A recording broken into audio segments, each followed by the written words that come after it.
In a quiet riverside village lived a man named Sami, a boatman with gentle hands and a heavy heart. Each day, Sami rows people across the river, ferrying them to the other side. It's a small task, yet essential, just like him.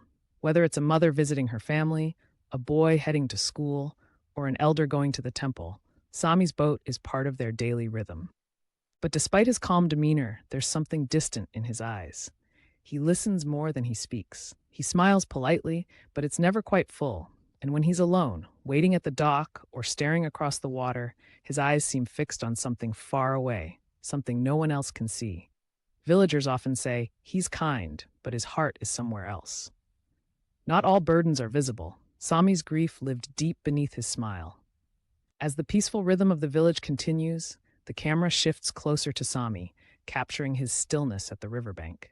His boat floats beside him, tethered but unmoving, just like him. There is a distant look in his eyes as he stares into the water, as if the river holds something more than just reflections. Now we enter a flashback, a rainy day years ago. The river, usually calm, is swollen and wild. Sami is younger, shouting for help, clinging to the side of the boat as waves crash around him. His younger brother, only a teenager, is in the water, struggling. Sami reaches out, but he doesn't reach far enough. He doesn't get there in time, and the river swallows his brother.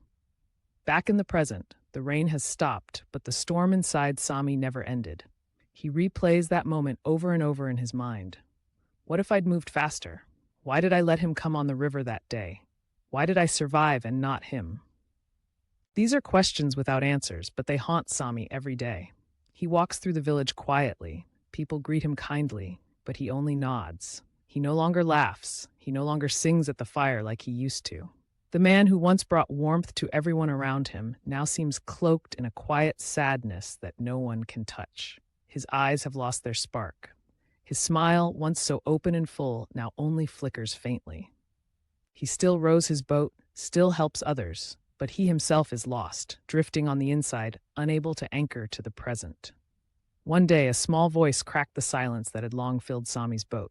The river is calm. Sami's boat rests near the dock, waiting. The sun is warm, the village is stirring, and yet, inside the boat, silence reigns. Not the peaceful kind, but the heavy, haunted kind. Suddenly, a soft patter of footsteps interrupts the stillness. A little girl named Amina appears. She's no more than 7 or 8 years old, with messy braids, wide, curious eyes, and the kind of spirit that hasn't yet been touched by grief. She climbs into the boat without fear and sits across from Sami, her small hands resting on her knees. She studies him for a moment, his weathered face, his tired hands, the faraway look in his eyes. Then, softly, innocently, she asks, "Uncle Sami, why does your face always look so cloudy?" The question hangs in the air. No adult would dare ask it. But Amina says it without judgment. Her voice is pure curiosity, not criticism. Sami looks at her, startled, not by the question, but by the truth in it. He forces a smile, trying to hide the storm within, and mutters, "Sometimes, child, the sky stays gray inside a man."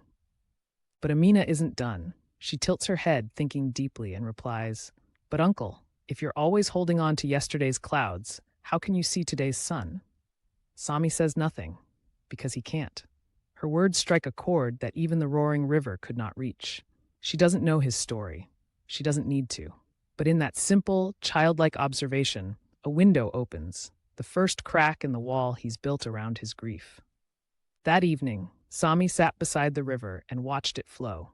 Not backward, but forward. The sun is beginning to set. A soft orange glow stretches across the surface of the river, dancing over the gentle ripples. Sami sits alone on the bank, his boat anchored nearby, untouched. The world is quiet around him, but inside, something is stirring. He stares at the water, not just seeing it, but conversing with it in silence. It flows peacefully, naturally, always in one direction, forward. Not once does the current hesitate. Not once does it turn back to where it came from. That's when clarity dawns. "The river doesn't carry its past," he whispers to himself. "Why do I?" He watches how the water lets go of everything. Leaves, twigs, memories of storms, and moves without resistance. In that moment, Sami realizes that he has been doing the opposite, trying to row upstream, dragging behind him the weight of yesterday's pain. Unwilling to release the grief he's tucked into every corner of his heart. The memory of Amina's words echoes in his mind. If you're always holding on to yesterday's clouds, how can you see today's sun? That simple question, paired with the river's silent wisdom, breaks through his grief. For the first time, Sami isn't angry at himself. He is sad, but soft. He is tired, but no longer resisting. He looks down at his hands, calloused from years of rowing, and suddenly they feel lighter. He made a choice, not to forget, but to release. The night is still, and the stars are beginning to scatter across the sky like silent witnesses. Sami remains on the riverbank after his realization. The reflection of the moon shimmers on the surface of the water, quiet, steady, unbroken. His hand rests on a smooth stone beside him, and he picks it up, not to hold, but to let go. As he watches the stone drop gently into the river and disappear beneath the current, he speaks, not to the night, but to his brother. I'll never forget you, but I can't carry this pain forever. He doesn't want to erase the memory of his brother. He doesn't need to. What he needs is to free himself from guilt that has no voice, no direction, no kindness. It's not about pretending it never happened.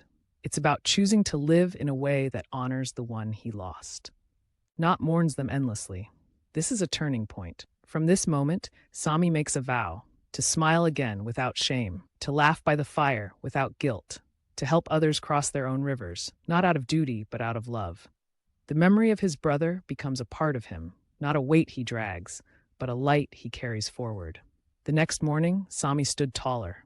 The same river, the same boat, but a lighter heart. The morning mist rises from the river, wrapping the village in a soft silver veil. Birds sing gently in the distance. Dew glistens on the leaves as the first rays of sunlight touch the water like gold. Sami steps outside his modest home. His shoulders, which had been stooped for years under the weight of invisible grief, now rise a little higher. His breath is steady. His hands no longer tremble. He walks toward the river and sees his boat. A boat he's seen every day, yet today it looks different. Not because it changed, but because he has. Sami places both hands on the edges of the wooden boat, steadies himself, and steps inside.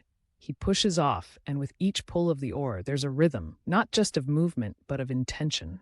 As the sun rises fully, it lights his face, and the villagers watching from the shore notice something they haven't seen in years, a soft glow in Sami's expression.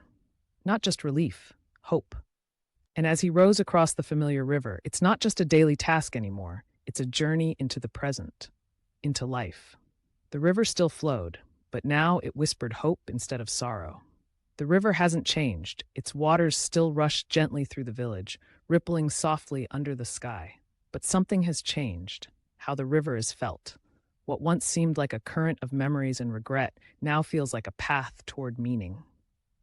Every morning, Sami is back in his boat, not as a man hiding from the past, but as one slowly reclaiming his life. His back is straighter. His voice returns, soft at first, then warmer. He begins to speak more to the passengers. A smile appears. It's not forced, it grows naturally, like sunlight returning after a long winter. Villagers begin to notice. A child laughs as Sami tells a gentle joke.